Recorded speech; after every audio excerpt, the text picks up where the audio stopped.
अध्यक्ष महोदय नमन करता हूं, जिन्होंने की भारत की एकता और अखंडता सुनिश्चित करने के लिए अपना सर्वस्व बलिदान कर दिया। मैं पूरे देश की तरफ से सेनाओं के सभी जवानों के प्रति कृतज्ञता व्यक्त करता हूं। अध्यक्ष महोदय, आज मैं आपकी अनुमति से ऑपरेशन सिंदूर से जुड़े कुछ महत्वपूर्ण तथ्यों और विषयों को सदन के समक्ष रखने के लिए यहां खड़ा हूं। अध्यक्ष महोदय, 6 और 7 मई 2025 को भारतीय सेनाओं ने ऑपरेशन सिंदूर के नाम से एक ऐतिहासिक सैन्य कार्रवाई को अंजाम दिया। यह केवल एक सैन्य कार्रवाई नहीं थी, बल्कि यह भारत की संप्रभुता, उसकी अस्मिता, देश के नागरिकों के प्रति हमारी जिम्मेदारी और आतंकवाद के खिलाफ हमारी नीति का एक इफेक्टिव और डिसाइसिव डिमॉन्स्ट्रेशन था। अध्यक्ष महोदय, जैसा इस सदन को जानकारी है, 22 अप्रैल 2025 को जम्मू कश्मीर के पहलगाम क्षेत्र में एक अमानवीय और कायराना आतंकी हमला हुआ। इस हमले में हमारे 25 निर्दोष नागरिकों सहित एक नेपाली नागरिक की भी जान गई थी। उन निर्दोष लोगों की जान उनका धर्म पूछ कर लिया गया। यह अपने आप में अमानवीयता का सबसे कुत्सित और सबसे घृणित उदाहरण था। यह घटना भारत की सहन शक्ति की सीमा की भी मैं मानता हूं परीक्षा थी। अध्यक्ष महोदय, इस हमले के तुरंत बाद हमारे प्रधानमंत्री श्री नरेंद्र मोदी जी ने तीनों सेनाओं के प्रमुखों की एक उच्च स्तरीय बैठक की और उन्हें छूट दी गई कि वे अपने विवेक, स्ट्रेटेजिक अंडरस्टैंडिंग और रीजनल सिक्योरिटी सिचुएशन को ध्यान में रखते हुए वह निर्णायक कार्रवाई करें। इसके बाद हमारे सैन्य नेतृत्व ने न केवल अपनी मैच्योरिटी दिखाई, बल्कि उस स्ट्रेटेजिक विजडम का भी परिचय दिया जिसकी उम्मीद भारत जैसी एक रिस्पॉन्सिबल पावर से की जाती है। अध्यक्ष महोदय, ऑपरेशन सिंदूर को अंजाम देने से पहले हमारी सेनाओं ने हर पहलू का बहुत ही गहराई के साथ अध्ययन किया। हमारे पास कई विकल्प थे, लेकिन हमने उस विकल्प को चुना जिसमें आतंकवादियों और उनके ठिकानों को अधिकतम नुकसान पहुंचे और जिसमें पाकिस्तान के आम नागरिक को कोई क्षति न होने पाए, इस बात की भी हम लोगों ने चिंता की।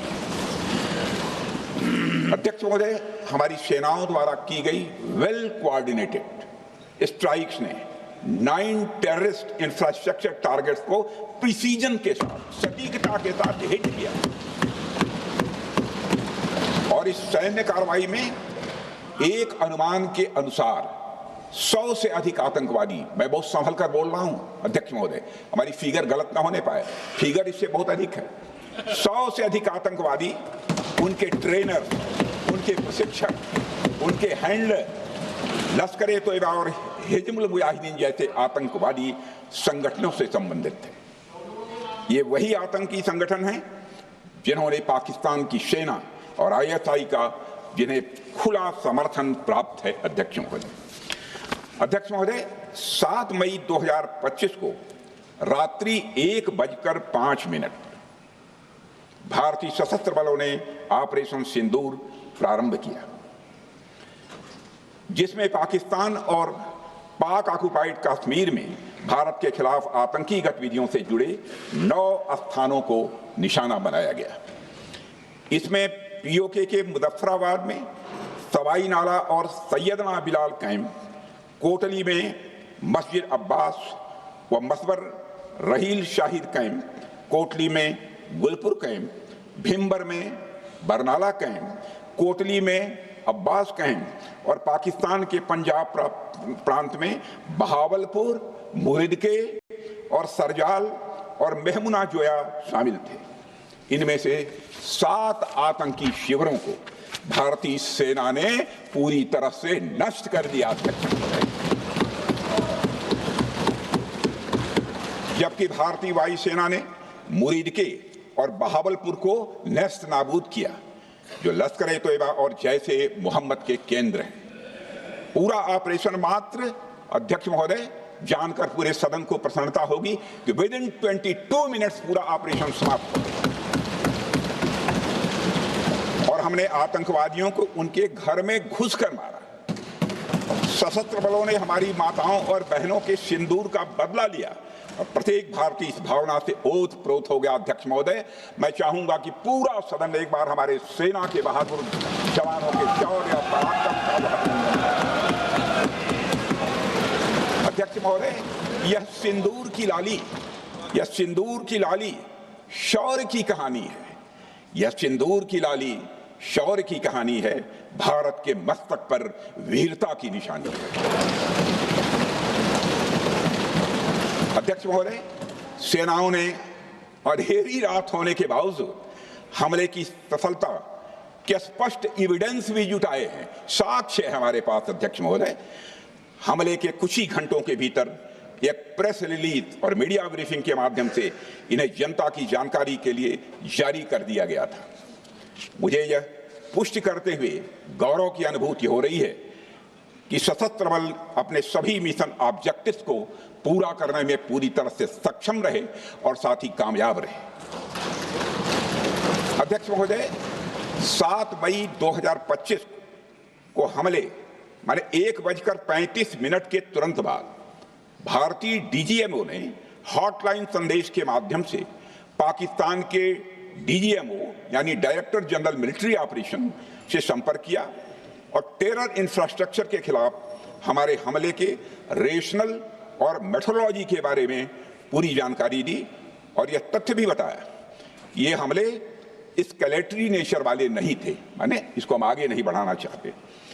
जिन मोहि मारा तीन मोहि मारे। अध्यक्ष महोदय, इस प्रकार प्रभु हनुमान ने लंका में अपनी रणनीति बनाई थी, उसी प्रकार हमने भी उन्हीं को निशाना बनाया जिन्होंने हमें नुकसान पहुंचाया था।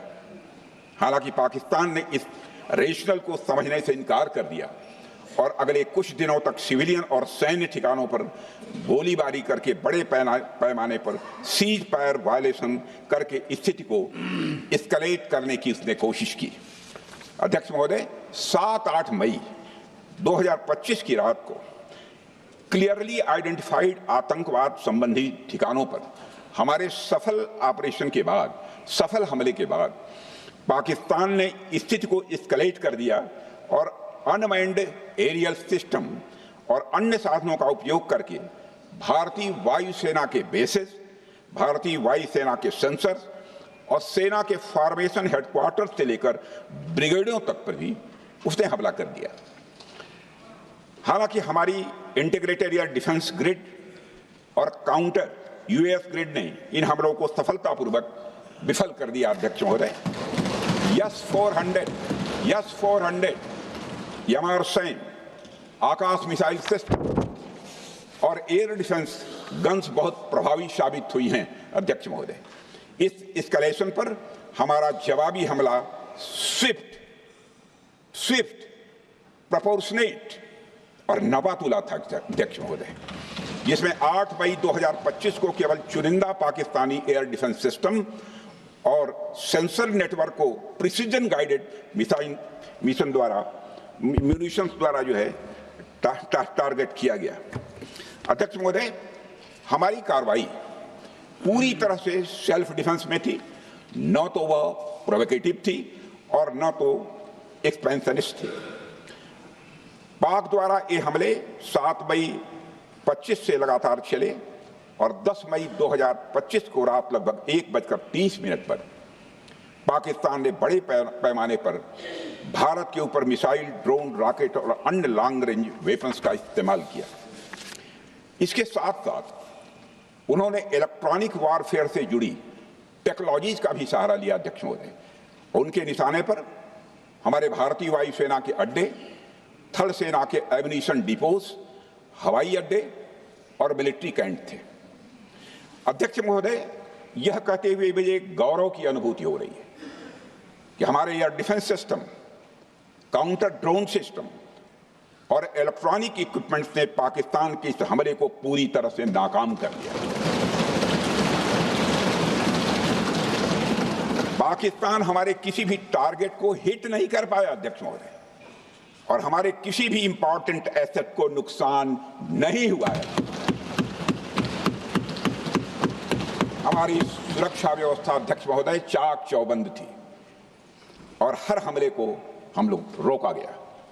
मैं इसके लिए भारतीय सेना के बहादुर सैनिकों की जमकर सराहना करता हूं, जिन्होंने दुश्मन के हर मंसूबे पर पानी फेर दिया। और अपने प्रतिपक्ष के मित्रों से भी कहना चाहता हूं, एक बार फिर से भारत के सेना के जवानों का कम से कम मेज थपथपाकर उनका अभिनंदन करिए। बहुत बहुत धन्यवाद। बहुत बहुत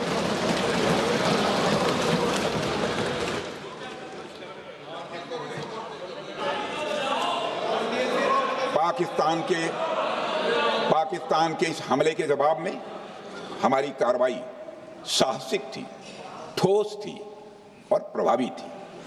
भारतीय वायुसेना ने वेस्टर्न फ्रंट पर पाकिस्तान के हवाई अड्डों, command and control systems, military infrastructures और एयर डिफेंस सिस्टम को निशाना बनाया और इस मिशन को हमारी सेनाओं ने सफलतापूर्वक अंजाम देने में कामयाबी हासिल की। अध्यक्ष महोदय, हमारी सेनाओं ने चकलाला, सरगोधा, रफीकी, रहीम यार खान, जैकबाबाद, सुक्कुर और भोलारी जैसे बड़े एयरबेस पर प्रहार किया और पूरी दुनिया ने भारतीय वायुसेना के शौर्य और पराक्रम की तस्वीर देखी।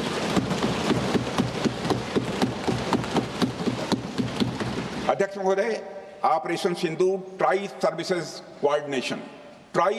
कोऑर्डिनेशन का एक बेमिसाल उदाहरण था। जब भारतीय वायुसेना ने आसमान से हमले किए, हमारी थल सेना ने जमीन पर मोर्चा संभाल लिया। हमारे जवान नियंत्रण रेखा पर पूरी ताकत से डटे रहे और पाकिस्तान की हर हरकत का करारा जवाब दिया। अध्यक्ष महोदय, भारतीय नौसेना ने भी, लोग पूछते हैं भारतीय नौसेना का क्या रोल था, भारतीय नौसेना ने भी उत्तरी अरब सागर में अपनी तैनाती मजबूत कर दी। भारतीय नौसैनिकों ने पाकिस्तान को यह साफ संदेश दिया कि हम समुद्र से लेकर जमीन तक पाकिस्तान के हर महत्वपूर्ण ठिकानों पर प्रहार करने में न केवल सक्षम हैं बल्कि हम तैयार हैं। अध्यक्ष महोदय, इस ऑपरेशन का मकसद टेररिस्ट कैंप्स और उनके सपोर्टर्स को टारगेट करना, उन्हें नेस्त नाबूद करना था और ये साफ संदेश देना था कि भारत आतंकवाद के विरुद्ध जीरो टॉलरेंस रखता है। भारत ने कार्रवाई इसलिए रोकी क्योंकि कॉन्फ्लिक्ट के पहले और उसके दौरान जो भी पॉलिटिकल और मिलिट्री ऑब्जेक्टिव्स तय किए गए थे उसे हम पूरी तरह से हासिल कर चुके थे। इसलिए यह कहना, यह मानना कि यह ऑपरेशन किसी दबाव में रोका गया था, यह बेबुनियाद है और सरासर गलत है।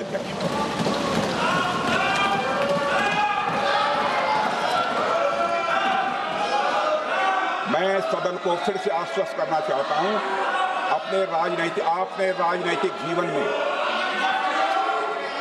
अध्यक्ष महोदय, मैं आपके माध्यम से सदन को आश्वस्त करना चाहता हूं, अपने राजनीतिक जीवन में जानबूझकर कभी भी असत्य न बोलूं, इसकी भरपूर कोशिश की है मैंने, चाहे सदन हो अथवा सदन के बाहर। अध्यक्ष महोदय, मैं आपके माध्यम से सदन को यह भी अवगत कराना चाहता हूं,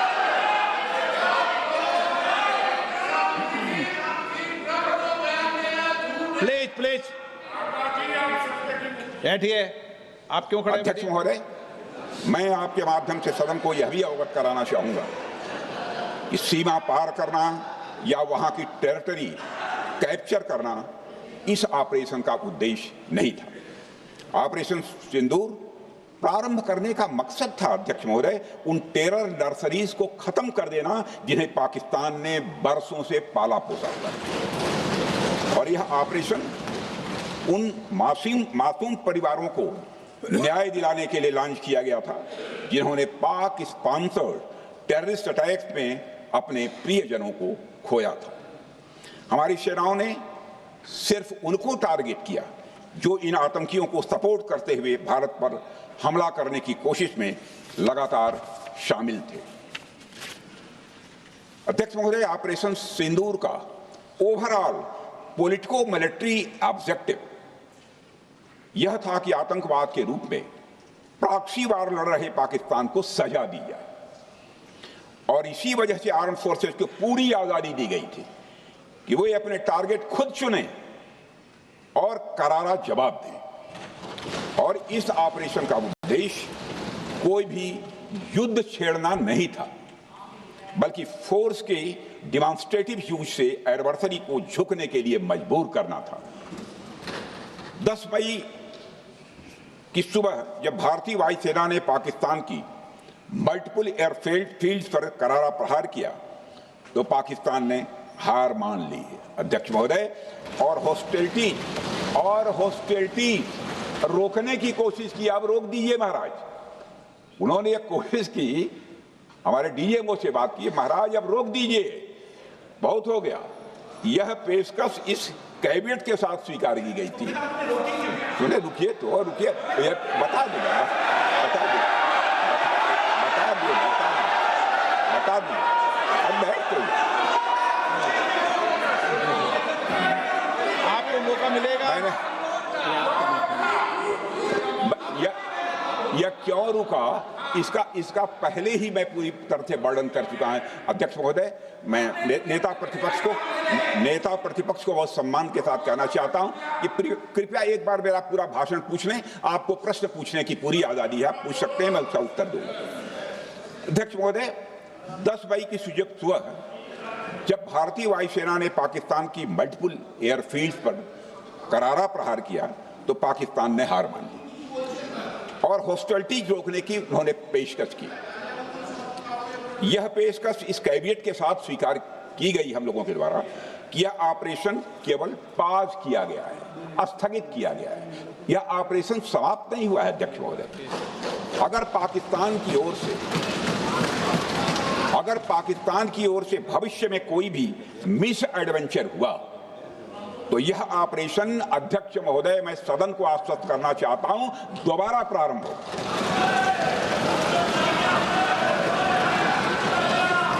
अध्यक्ष महोदय, भारतीय वायुसेना के जबरदस्त हमलों, नियंत्रण रेखा पर थल सेना की मजबूत जवाबी कार्रवाई और नौसेना के हमलों के डर ने पाकिस्तान को झुकने के लिए मजबूर कर दिया अध्यक्ष महोदय। और पाकिस्तान की हार उनकी एक सामान्य विफलता नहीं थी, बल्कि यह उसके सैन्य बल और मनोबल या दोनों की एक हार थी। 10 मई को पाकिस्तान के डीजीएमओ ने भारत के डीजीएमओ से संपर्क किया और सैन्य कार्रवाइयों को रोकने की अपील की। मैं सदन में यह बात फिर से दोहराना चाहूंगा कि पाकिस्तान के डीजीएमओ ने भारत के डीजीएमओ से संपर्क किया और सैन्य कार्रवाइयों को रोकने की अपील की। 12 मई को दोनों देशों के डीजीएमओ के बीच औपचारिक संवाद हुआ और दोनों पक्षों ने सैन्य कार्रवाइयों पर विराम लगाने का निर्णय लिया। अध्यक्ष महोदय,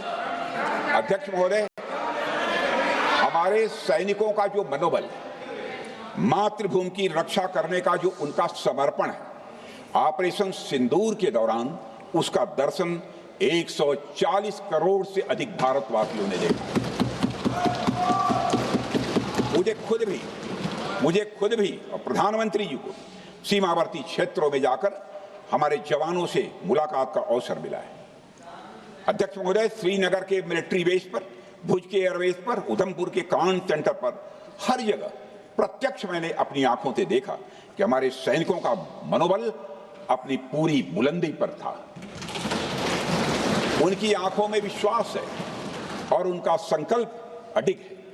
वे न केवल भारत की सीमाओं की रक्षा कर रहे हैं, बल्कि हमारे राष्ट्रीय स्वाभिमान की भी अध्यक्ष महोदय रक्षा कर रहे हैं।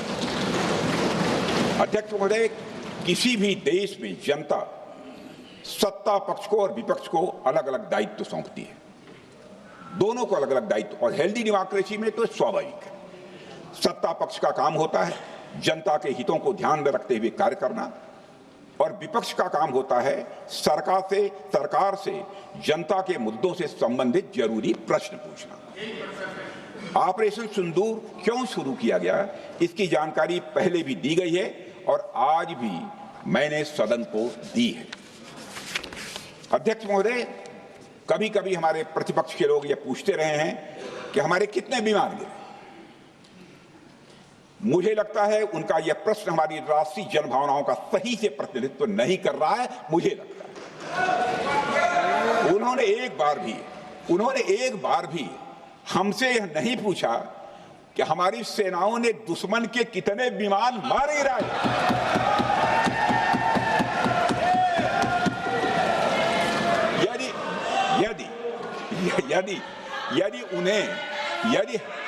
यदि उन्हें प्रश्न पूछना ही है अध्यक्ष महोदय, तो उनका प्रश्न यह होना चाहिए, क्या भारत ने आतंकवादी ठिकानों को तबाह किया? तो उसका उत्तर है हाँ।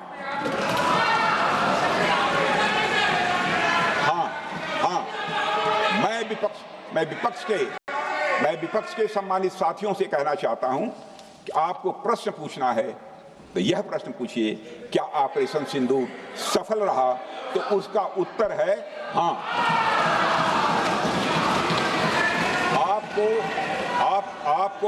आपको प्रश्न पूछना है तो यह प्रश्न पूछिए कि जिन आतंकियों ने हमारी बहनों, हमारी बेटियों का सिंदूर मिटाया, क्या हमारी सेनाओं ने ऑपरेशन सिंदूर में उन आतंकियों के आकाओं को मिटाया? तो इसका उत्तर है हाँ। और आपको प्रश्न पूछना है तो यह पूछिए कि इस ऑपरेशन में क्या हमारे जाबाज सैनिकों को कोई क्षति हुई है? तो उसका उत्तर है नहीं। अध्यक्ष महोदय, लक्ष्य जब बड़े हो तो अपेक्षाकृत छोटे मुद्दों पर हमारा ध्यान नहीं जाना चाहिए। लक्ष्य बड़े हों तो छोटे मुद्दों पर, अपेक्षाकृत जो छोटे मुद्दे होते हैं कंपैरेटिवली, उन पर ध्यान नहीं जाना चाहिए, क्योंकि छोटे मुद्दों पर ही ध्यान देते रहने से देश की सुरक्षा और सैनिकों के सम्मान और उत्साह जैसे बड़े मुद्दों से ध्यान हट सकता है, जैसा कि विपक्ष के हमारे कुछ साथियों के साथ हो रहा है। अब चूंकि विपक्ष के मित्र ऑपरेशन सिंदूर को लेकर उचित प्रश्न नहीं पूछ पा रहे हैं, तो उन्हें मैं क्या बताऊं अध्यक्ष महोदय। मैं लगभग 4 डिकेड से अधिक समय से राजनीति में, सत्ता पक्ष हो या विपक्ष हो, अपनी पार्टी हो या दूसरी पार्टी हो, कभी भी किसी के साथ दलगत राजनीति को मैंने शत्रुतापूर्ण तरीके से जिंदगी में नहीं देखा है मैंने अध्यक्ष महोदय। इसलिए आज अगर विपक्ष प्रश्न पूछने में असफल है, मैं विपक्ष को उनके इस काम में थोड़ी सी मदद करना चाहता हूं। अध्यक्ष महोदय, मैं विपक्ष के अपने सम्मानित साथियों से ये कहना चाहता हूं कि यदि आज हम लोग सत्ता पक्ष में हैं, तो ऐसा नहीं है कि हम हमेशा सत्ता पक्ष में ही रहेंगे। यह आवश्यक नहीं है, किसी के लिए आवश्यक नहीं। एक लंबा समय हमने विपक्ष का काम किया है, एक लंबा समय हमने सरकारों से सवाल पूछने में लगाया है। जनता ने जब हमें विपक्ष में रहने का दायित्व सौंपा था, तो हमने विपक्ष में रहकर विपक्ष की भूमिका को बड़े ही सकारात्मक तरीके से निभाया भी।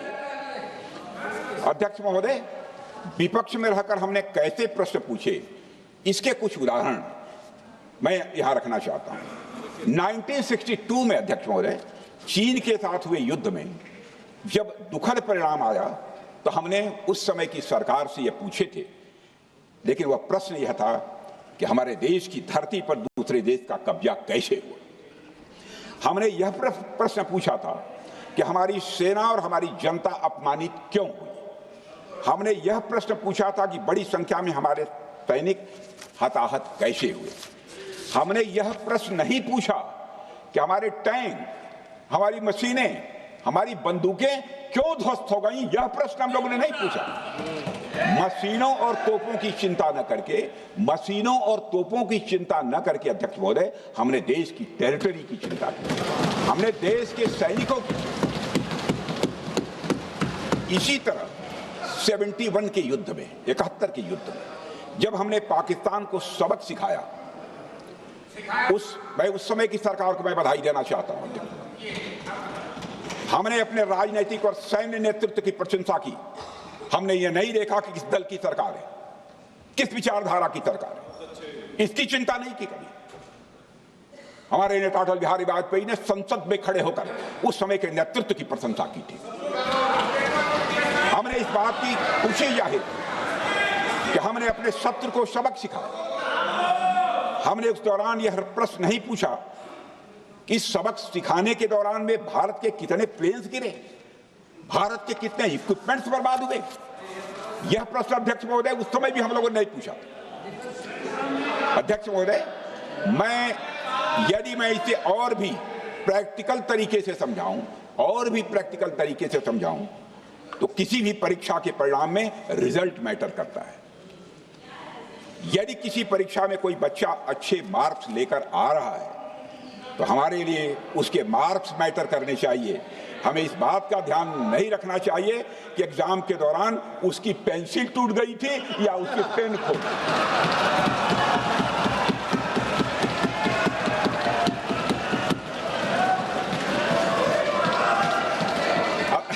अध्यक्ष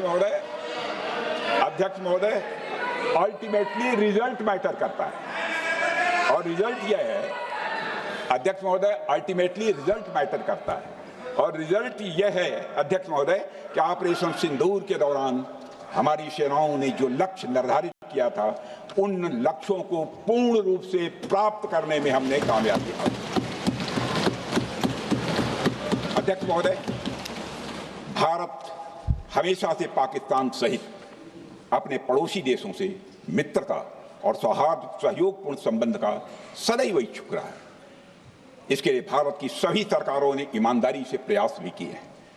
वह चाहे आदरणीय लाल बहादुर शास्त्री जी हों या अटल बिहारी वाजपेयी जी हों या हमारे स्वर्गीय मनमोहन सिंह जी हों या प्रधानमंत्री श्री नरेंद्र मोदी जी, सभी ने हमेशा चाहा है कि इस इलाके में शांति और समृद्धि बनी रहे।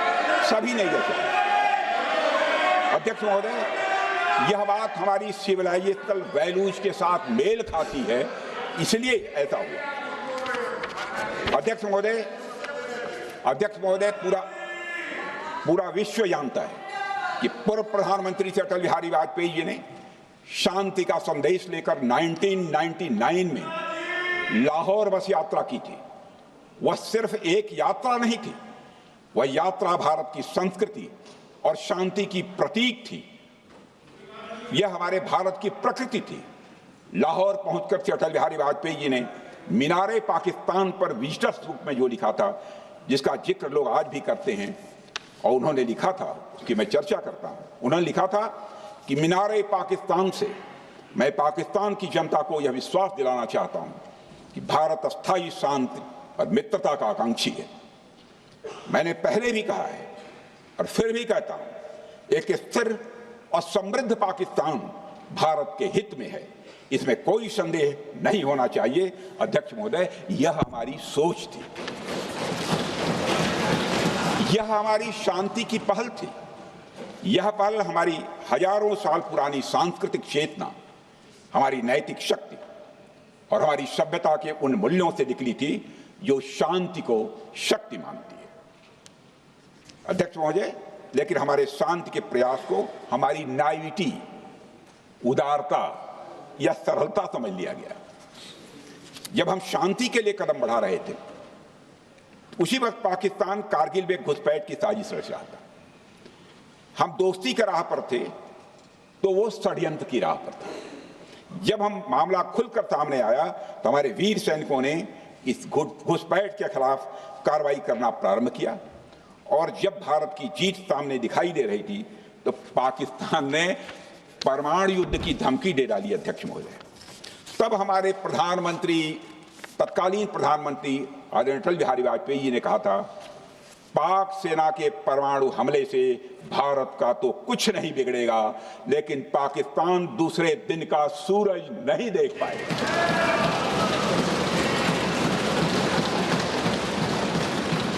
यानी अटल जी जो शांति का पैगाम लेकर गए, वही अटल जी शक्ति का भी परिचय देने में तनिक भी नहीं हिचके। यही है भारत। अध्यक्ष महोदय, यह सामर्थ्य का उद्घोष था।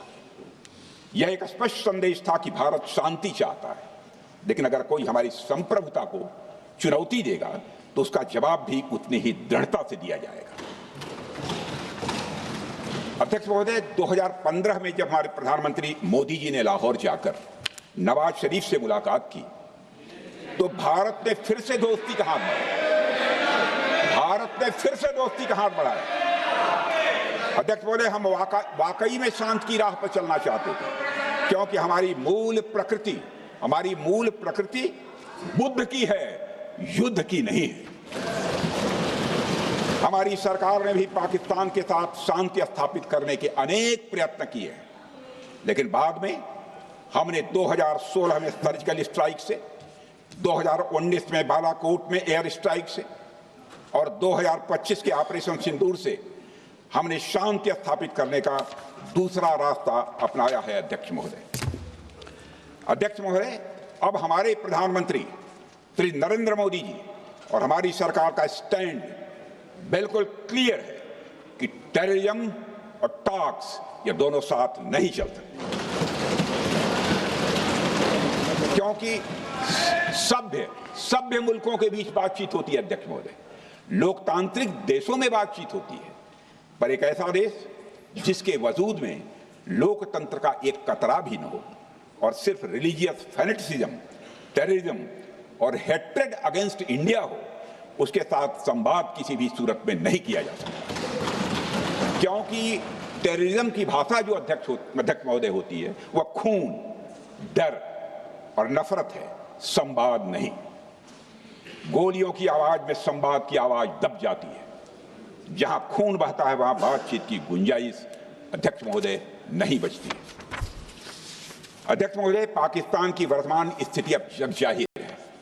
जिस देश ने आतंक को अपनी विदेश नीति का औजार बना लिया, वह अंततः अपने ही जाल में फंस जाता है। पाकिस्तान की नीति और चरित्र को लेकर कोई भ्रम नहीं रहना चाहिए। यह एक ऐसा देश है जो वैश्विक आतंकवाद की नर्सरी है और उन्होंने इसको अपनी स्टेट पॉलिसी का भी एक आधार बनाया हुआ है। अध्यक्ष महोदय, ऑपरेशन सिंदूर के दौरान पूरी दुनिया ने देखा है कि पाकिस्तान में सरकार आतंकवादियों के लिए स्टेट फ्यूनरल का इंतजाम कर रही है और सैन्य अधिकारी भी आतंकवादियों के जनाजे में भाग लेते हैं। यह वही देश है जो सीमा पर सैनिकों से लड़ने का साहस नहीं जुटा पाता, इसलिए निर्दोष नागरिकों, बच्चों और तीर्थयात्रियों को आतंकवाद का निशाना बनाता है। पाकिस्तान की सेना और आईएसआई आतंकवाद को एक प्रॉक्सी वार के रूप में अध्यक्ष महोदय इस्तेमाल करती हैं और उसके सहारे वे भारत को डिस्टेबलाइज करने का सपना देखती है। अध्यक्ष महोदय, मैं लोकतंत्र के मंदिर में खड़े होकर यह बात कह रहा हूं कि भारत को 1000 कट्स देने का सपना पालने वालों को नींद से जग जाना चाहिए। यह मोदी जी के नेतृत्व वाला नया भारत है जो आतंकवाद के खिलाफ किसी हद तक जा सकता है।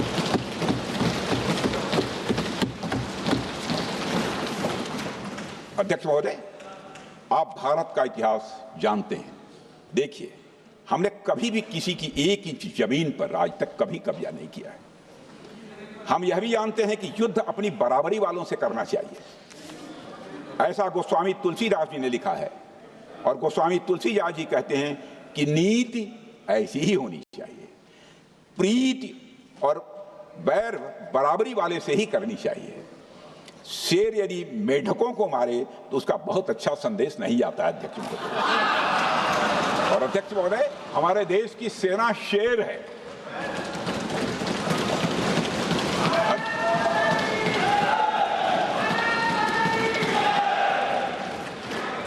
अध्यक्ष महोदय, पाकिस्तान जैसा देश जो साइज, सामर्थ्य, शक्ति और समृद्धि में हमारे आसपास भी नहीं है, उस मुल्क से कैसा मुकाबला?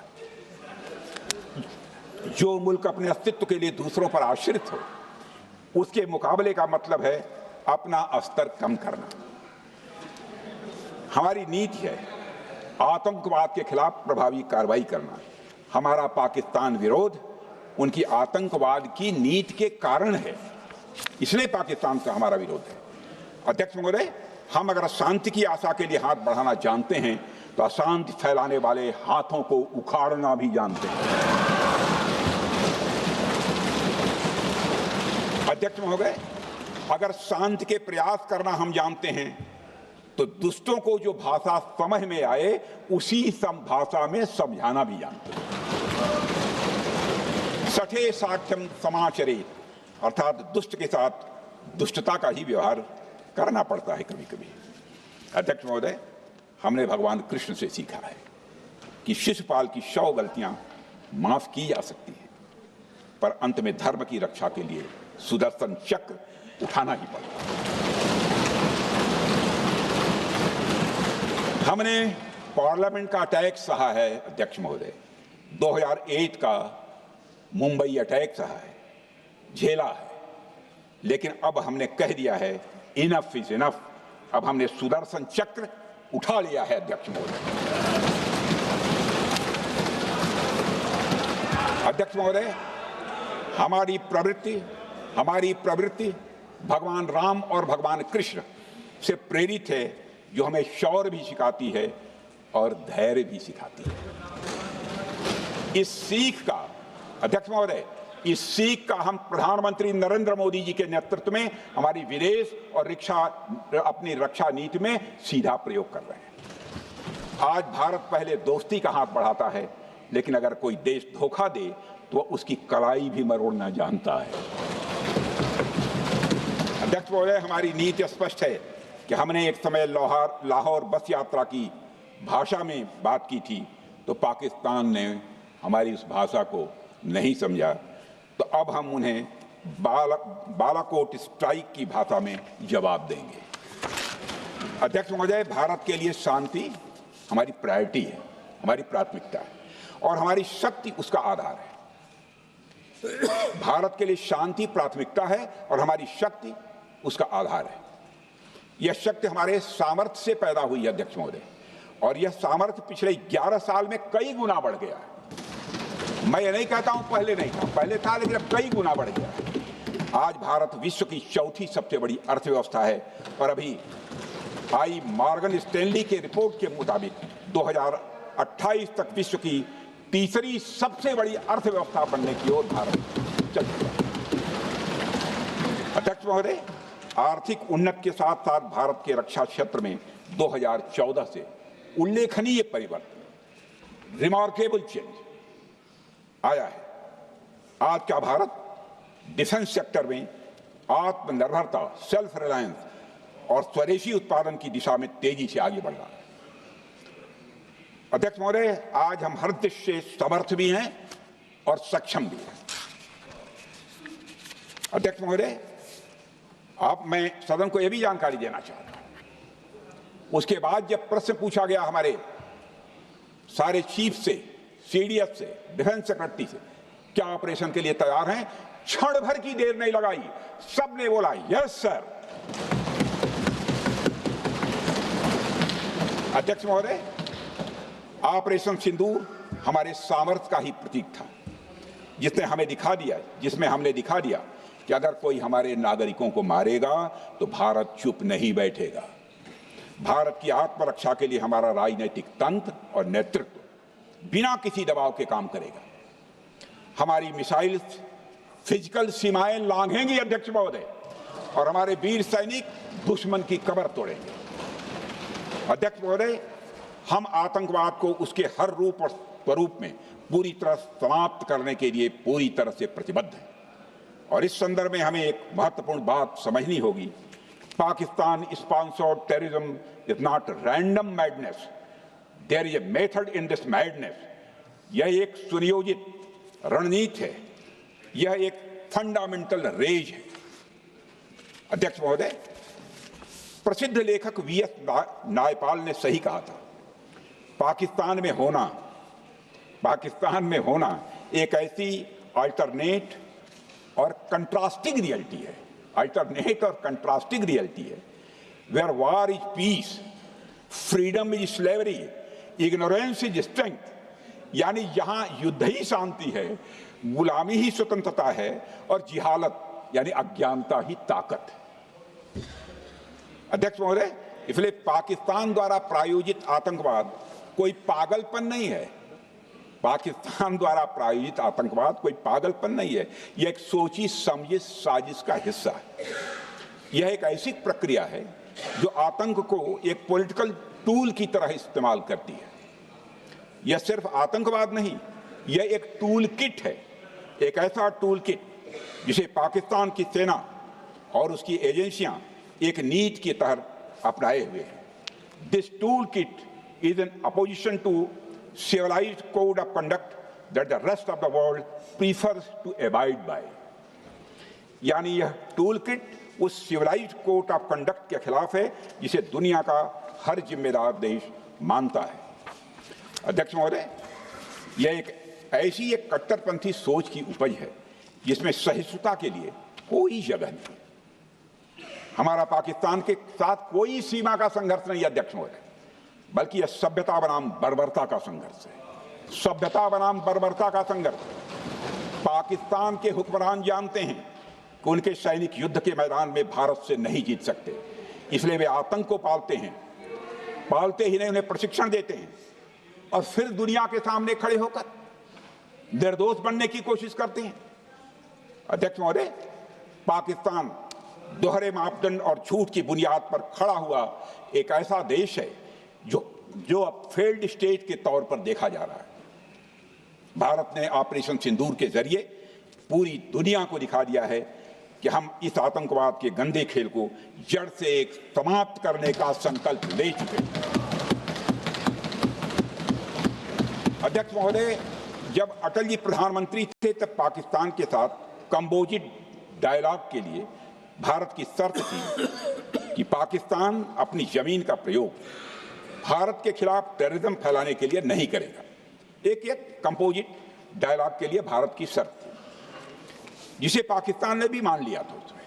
लेकिन दुर्भाग्य से 2009 में शर्म शेख में तत्कालीन सरकार ने एक बड़ी भूल की, जब कंपोजिट डायलॉग प्रोसेस से पाकिस्तान प्रायोजित आतंकवाद को डीलिंक कर दिया गया। यानी बातचीत जारी रखने के लिए पाकिस्तान द्वारा अपनी जमीन को आतंकवाद के लिए प्रयोग न करने की शर्त को ही डाइल्यूट कर दिया गया।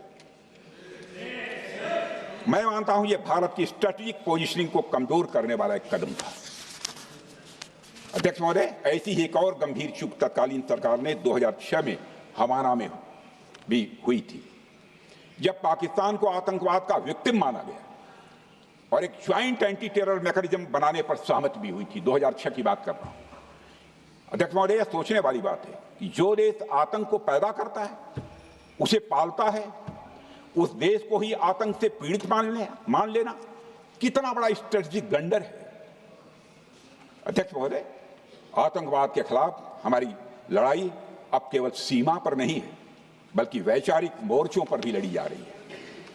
इसी उद्देश्य से प्रधानमंत्री जी कई हाई लेवल डेलीगेशंस का गठन भी उन्होंने किया था, जिसमें हमारे लगभग अधिकांश दलों के सम्मानित सदस्य उसमें शामिल थे। उसमें विभिन्न राजनीतिक दलों के रिप्रेजेंटेटिव शामिल थे और सचमुच इस समिति ने वैश्विक मंचों पर जाकर भारत की बात बहुत ही प्रभावी तरीके से रखी और आतंकवाद के विरुद्ध वैश्विक समर्थन को उन्होंने मजबूत किया। अध्यक्ष महोदय, मैं उन सभी डेलीगेशन के सम्मानित सदस्यों के प्रति शीश झुकाकर आभार व्यक्त करना चाहता हूं, जिन्होंने भारत का आतंकवाद के खिलाफ स्टैंड तथा जीरो टॉलरेंस की पॉलिसी और ऑपरेशन सिंदूर के बारे में दुनिया के देशों को सही तरीके से अवगत कराया, प्रभावी तरीके से अवगत कराया। अध्यक्ष महोदय, ऑपरेशन सिंदूर को लेकर सर्वदलीय बैठक भी हुई। I am very happy to tell the house that during Operation Sindoor, all the political parties of the country kept aside all ideologies and differences and showed solidarity with the nation, with the soldiers and with the government। फिर इसके लिए आभार व्यक्त करता हूं। मुझे लगता है यही इस देश के लोकतंत्र की खूबसूरती है। अध्यक्ष महोदय, जैसा कि हमारे माननीय प्रधानमंत्री मोदी जी ने भी कहा है कि ऑपरेशन सिंदूर अभी रुका है, समाप्त नहीं हुआ है। यदि आवश्यकता पड़ी, यदि पाकिस्तान फिर किसी नापाक हरकत की कोशिश करता है, तो हम और भी कठोर और निर्णायक कार्रवाई करने के लिए तैयार हैं। अध्यक्ष महोदय, अध्यक्ष महोदय, ऑपरेशन सिंदूर के माध्यम से पाकिस्तान के मन में भारत को लेकर जो बहुत बड़ी गलतफहमी थी वह हमने दूर कर दी है। और मेरी दूर थोड़ी बहुत बची यदि भई होगी तो उसको भी दूर कर देंगे अध्यक्ष महोदय। मुझे महाकवि राष्ट्र कवि रामधारी सिंह जी दिनकर की कुछ पंक्तियां याद आती हैं अध्यक्ष महोदय।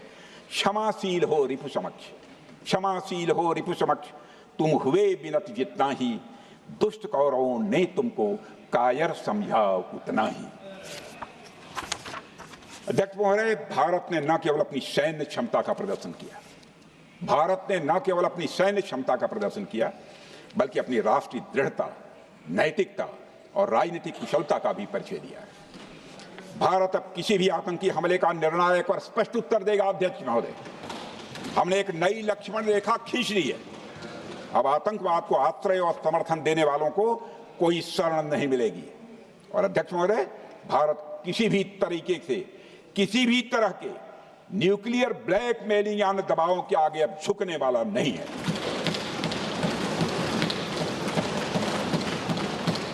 अध्यक्ष महोदय, ऑपरेशन सिंदूर के माध्यम से जो हमने किया और उससे पहले सर्जिकल स्ट्राइक और एयर स्ट्राइक के जरिए जो संदेश दिया गया वह बहुत पहले ही हो जाना चाहिए, लेकिन जो होता है समय पर ही होता है। अध्यक्ष महोदय, हमारी सरकार ने आतंकवाद के खिलाफ हमारी जीरो टॉलरेंस की नीति को दुनिया के हर मंच पर पूरी तरह से स्पष्ट कर दिया है और हम उस पर कोई समझौता किसी भी सूरत में नहीं करने वाले। अभी कुछ सप्ताह पहले मुझे शंघाई कोऑपरेशन ऑर्गेनाइजेशन की डिफेंस मिनिस्टर्स मीटिंग में जाने का अवसर मिला था। वहां जो डिक्लेरेशन तैयार किया जा रहा था उसमें आतंकवाद पर भारत का स्टैंड डाइल्यूट हो रहा था। हमने साफ कह दिया कि जब तक आतंकवाद के मुद्दे पर भारत का स्टैंड रखा नहीं जाएगा हम किसी ज्वाइंट स्टेटमेंट पर साइन नहीं करेंगे और इसकी वजह से वहां कोई ज्वाइंट स्टेटमेंट नहीं आया। अध्यक्ष महोदय, इसका परिणाम क्या? अब देखिए, हमारे प्रधानमंत्री जी ब्रिक्स की बैठक में ब्राजील गए, करिश्मा किया है हमारे प्रधानमंत्री। तो चीन की मौजूदगी में जो ज्वाइंट डिक्लेरेशन आया उसमें जम्मू व कश्मीर में हुए आतंकी हमले को कंडेम भी किया गया। यह प्रधानमंत्री ने करिश्मा करके दिखाया, यानी भारत की बात अंततः मानी गई। और यह ब्रिक्स सम्मेलन के इतिहास में पहली बार हुआ जब जम्मू एवं कश्मीर में हुए किसी आतंकी घटना को खुलकर कंडेम किया गया। मैं इस सदन को याद दिलाना चाहता हूं, 2008 में मुंबई में इतनी बड़ी आतंकी घटना हुई मगर उस समय की सरकार को जो प्रभावी कार्रवाई करनी चाहिए थी वो नहीं हो पाई लेकिन उसमें सबसे दुखद और आश्चर्य की बात है, कई वर्ल्ड फोरम, इंटरनेशनल फोरम पर जो उसका कंडेमनेशन होना चाहिए, जो उसकी निंदा की जानी चाहिए, वह भी जितना होना चाहिए नहीं हो पाया। अध्यक्ष, यदि आप उस घटना के बाद हुए ब्रिक्स सम्मेलन के डॉक्यूमेंट्स उठाकर देख लीजिए, मुंबई आतंकी हमले का कहीं जिक्र भी नहीं है। और अध्यक्ष महोदय, जब केंद्र में प्रधानमंत्री मोदी जी के नेतृत्व में सरकार बनी तब जाकर कहीं के हालात कुछ बदलने शुरू हुए और साल 2017 में हुए ब्रिक्स सम्मेलन में पहली बार 2017 में हुए ब्रिक्स सम्मेलन में पहली बार आतंकवाद से लश्कर और जैश जैसे आतंकवादी संगठनों को जोड़ा गया। यह भी अपने में करिश्माई काम था। यह परिस्थिति इसलिए बनी क्योंकि इसके ठीक एक साल पहले उरी की घटना के भारत की सेनाओं ने सीमा पर जाकर सर्जिकल स्ट्राइक की थी। हमने दुनिया को बताया कि आतंकवाद के खिलाफ हम सरहद के इस पार भी मारेंगे और जरूरत पड़ी तो आतंकियों के घर में घुसकर भी मारेंगे। यह बदलाव प्रधानमंत्री मोदी जी के नेतृत्व में आया। अध्यक्ष महोदय, यह वही नीति है जो पहले की सरकारों को भी अपनानी चाहिए थी। उन सरकारों को जिनके शासनकाल में भारत ने सबसे भीषण आतंकी हमलों का सामना किया, जिनमें 2008 का मुंबई हमला आज भी हर हिंदुस्तानी के जहन में बैठा हुआ है, जिंदा है, एक न भूलने वाली त्रासदी के रूप में जिंदा है। अध्यक्ष महोदय, मैं श्री प्रणब मुखर्जी जी ने अपनी किताब द कोलिशन ईयर्स में लिखा है, मेरे पास है भी, कोलिशन ईयर्स में लिखा है कि जब मुंबई अटैक हुआ था, प्रणब दा ने लिखा है, जब मुंबई अटैक हुआ था India had evidence that the terrorists came from Karachi port. Pakistan के नॉन स्टेट एक्टर्स के बहाने पूरी दुनिया में को पूरी दुनिया में कोई मान नहीं रहा था। उन्होंने लिखा है प्रणोदा ने, and I quote, amid heated debates within the cabinet, there was a demand for military intervention which I rejected. ये उन्होंने लिखा, मैंने नहीं लिखा, अनकोट। अध्यक्ष महोदय, भारतीय विदेश सेवा के एक वरिष्ठ अधिकारी ने भी अपनी किताब में इस बात की पुष्टि की है, जिनका नाम है अजय बिसारिया, और वो शायद फॉरेन सेक्रेटरी थे, कि मुंबई हमले के तुरंत बाद एक उच्च स्तरीय बैठक हुई थी जिसमें तत्कालीन विदेश मंत्री प्रणोदा ने पूछा व्हाट शुड बी डन। तो विदेश सचिव शिवशंकर मेनन जी ने सुझाव दिया कि भारत मोरदके में लश्कर तोयबा के मुख्यालय पर क्रूज मिसाइल से हमला कर सकता है। यह सुनकर प्रणोदा ने चश्मा उतारकर साफ किया और सभी अधिकारियों को धन्यवाद देकर बैठक समाप्त कर दिया। अध्यक्ष महोदय, उस समय की सरकार ने जो सही समझा वो किया, पर मैं मानता हूं कि अगर तब की सरकार ने भी 2016 सर्जिकल स्ट्राइक, 2019 एयर स्ट्राइक जैसे निर्णायक और कठोर कदम उठाए होते तो पाकिस्तान की स्ट्रेटजिक कैलकुलस बदल सकती थी। एक पावरफुल और डिसाइसिव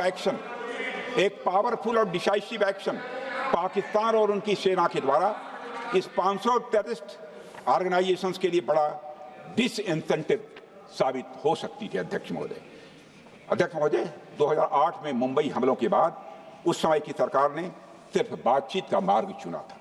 मैं स्पष्ट करना चाहता हूं, यह कोई आलोचना नहीं है अध्यक्ष महोदय, न उस सरकार की, न उस समय के प्रधानमंत्री की, और न ही उन नेताओं की। उस समय की लीडरशिप को जो सही लगा उन्होंने वह निर्णय लिया। अध्यक्ष महोदय, बस मैं इतना ही कहना चाहता हूं कि आज का भारत अलग सोचता है और अलग तरीके से काम करता है। हमारा मानना है यह आपका प्रतिद्वंदी आतंक को रणनीति बना चुका हो और बातचीत की भाषा नहीं समझता हो तो standing firm and being decisive के अलावा कोई विकल्प नहीं बचता है। अध्यक्ष महोदय, आज हमारे प्रधानमंत्री मोदी जी के नेतृत्व में भारत वह देश नहीं रहा जो पहले था। Today doziers have been replaced by decisive action.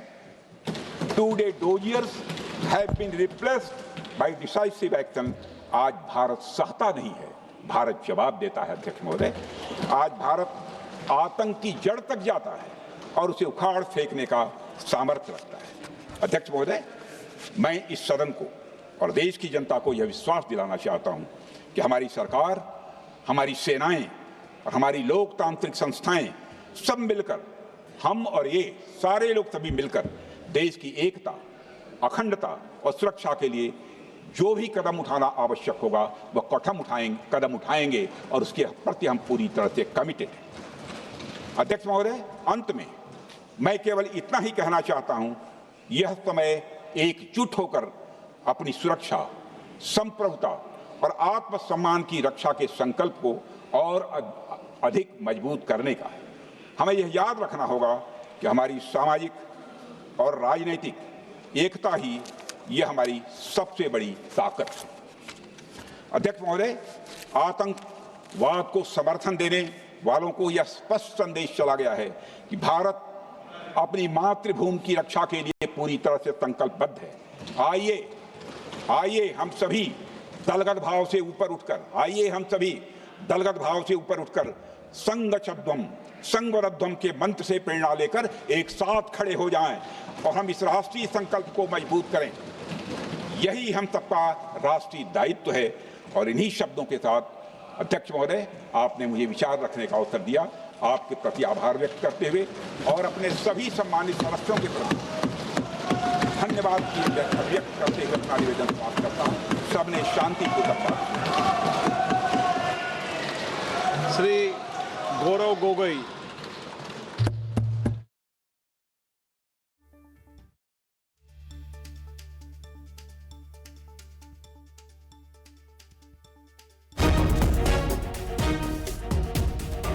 खबर आपको दे रहे हैं। जो 3 आतंकी मारे गए उनकी पहचान हो गई है। मुठभेड़ में आतंकी मूसा के मारे जाने की खबर है। अबू हमजा और यासिर भी मुठभेड़ में ढेर हुए हैं। बड़ी खबर, सेना